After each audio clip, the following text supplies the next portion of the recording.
that was it. After the wedding, there was no reception. Everybody packed their bags and they all went home. No wedding reception. Hello, my name is Juliana. You're most welcome to my channel.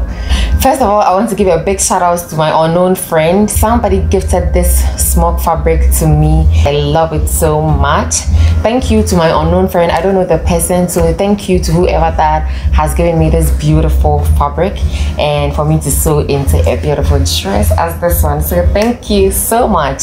So here's the thing, I acknowledge that we all have different plans and we all have choices when it comes to planning weddings and everything related to marriage, and whatever decision you arrive at the end of the day, it is going to solely depend on you and your partner, and then sometimes to influence from your family members and then a couple of friends as well.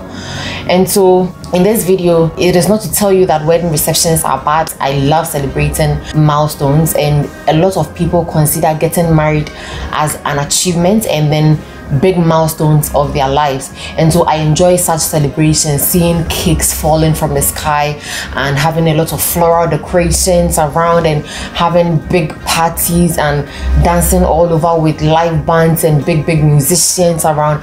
I love seeing all of them. Admittedly, I love seeing all of them, and I am sure that if I had like $1 million sitting in my account, I wouldn't have hesitated to throw a very big wedding for myself. Okay, even after my wedding and up to this moment, I still think it's worth it. It is not a decision that I have regretted so far, and so I'm going to give you 5 reasons why I think having a wedding reception is not really necessary. The very first reason that I think that wedding receptions are not necessary is because it is so expensive. It is so expensive. Let me run you through certain calculations, okay? So during the traditional wedding, we were trying to see if we can get a decorator to decorate the venue, not too extravagant, something small for us to have the traditional wedding. And when we were doing the inquiry, we started calling the vendors per the packages they had.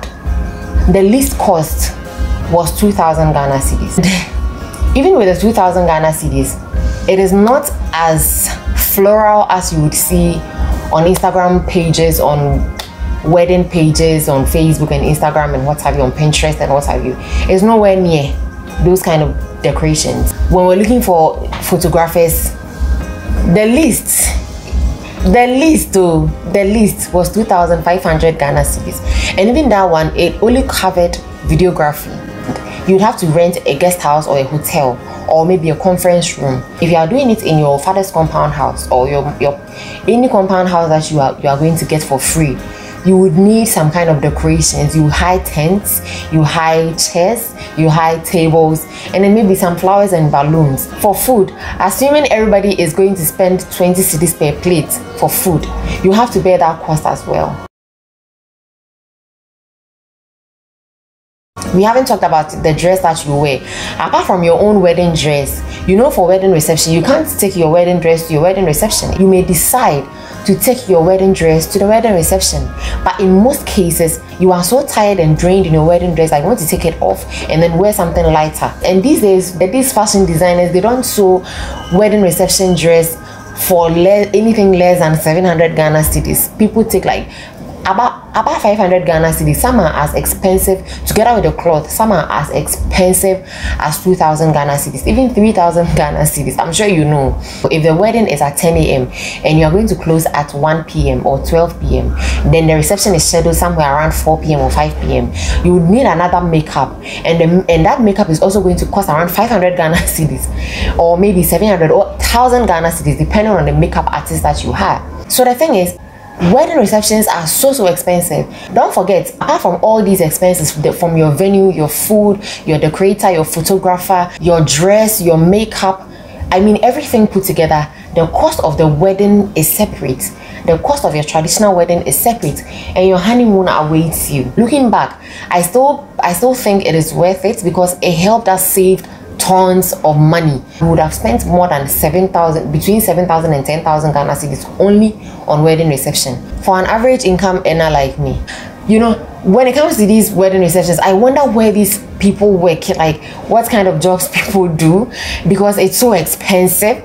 And make sure that you don't run into any debt. Just to re-echo that It depends. If you have that $1 million sitting in your account, or thousands of Ghana cedis sitting in your account, and you have saved for this, I mean, I would just tell you that go for it, but make sure that you don't run into debts in the long run, because you have a whole life ahead in front of you. I remember that after our wedding, we had a lot of time to ourselves throughout the rest of the day. For hours, we closed very early. By 3-4 p.m. we were already done with our photography. So from 4 p.m. onwards was all for us, and we enjoyed that intimate moment. Because we had saved ourselves from spending on a wedding reception, we were able to use the money to visit at least 3 different places for our honeymoon, and for that alone was so much worth it, and it was worth celebrating. I mean, we had a lot of good moments to ourselves, from this destination to another destination to another destination to another destination. I mean, it was all much fun, even though it was just 1 week, but we felt the week was very long because we spent those days at 3 different places, and to us that was such a wonderful moment for us, and I will never forget that. Think about it this way: the wedding reception is just an event. The marriage itself is a journey, not a wedding reception. And so you have this big life event ahead of you. You may be finishing up with your degree or your second degree. For me, I had just finished up with my second degree, and we started doing the planning for the wedding, and I had spent so much on my education.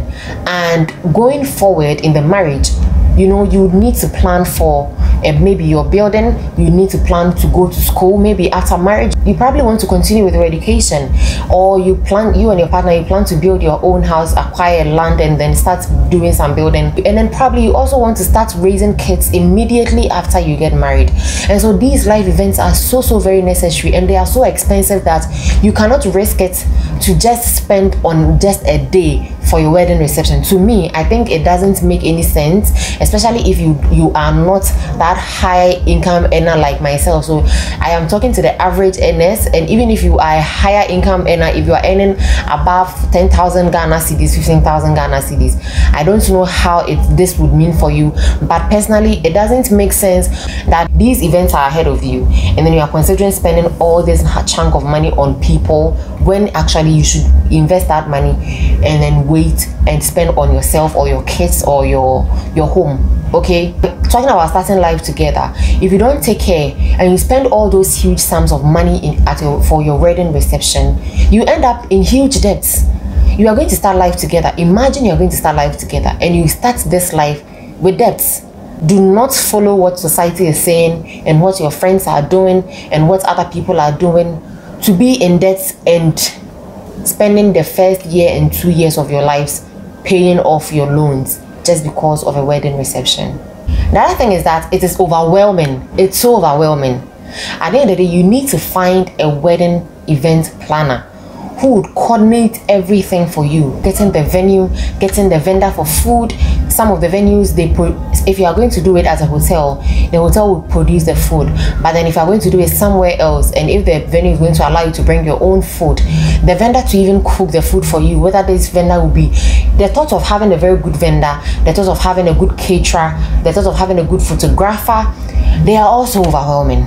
So after you have gone through the process of going through your traditional wedding and visiting your families and all of that, taking all that burden and gone through the wedding itself, another unfolding event is the reception, and it also comes with its own wahala. And a lot of planning goes into the reception, even than the wedding, because for the wedding, because it's a usual practice for your church.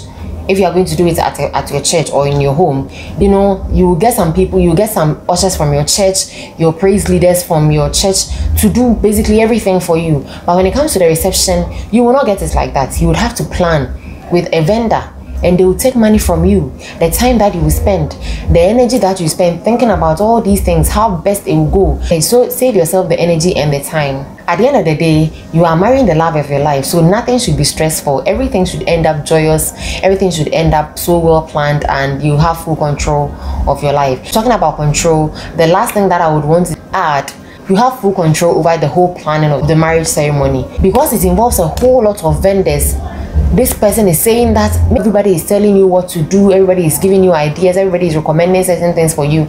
You know, you can't have control over such, and you have no idea how the wedding reception is going to go. But then if the wedding reception is out, it gives you a whole lot of time and the chance to save yourself some energy and time and take control of yourself.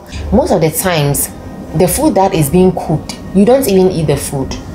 The drinks that is being served, you don't even get the chance to even have those drinks. So why would you go through all that? Why would you go through all that? I mean, save yourself the time, save yourself the energy, and enjoy the day. After the wedding, everybody should go home and rest. One writer called Kirsten Gunsberg said something, and I want to read exactly what she said. She said, getting married is cheap, having a wedding isn't. If you are uneasy about draining your savings to accommodate a big wedding, then maybe you are better off not having one at all. I think it resonates and it's self-explanatory. What matters is marriage and nothing else. So these are the reasons I think having a wedding reception is not really necessary as society has put it, especially in our current dispensation. So like I said, you don't have to agree or disagree with me. I wish you all the best. If you have the money, I would say that go for it, celebrate it big time. If you invite me, I'll come and chop the jollof. That is it for today. I hope you have enjoyed it. Thank you all so much for watching, and please share the video to reach 1 million subscribers and 1 million views. I love you for watching, and have a blessed day. My name is Juliana. Bye.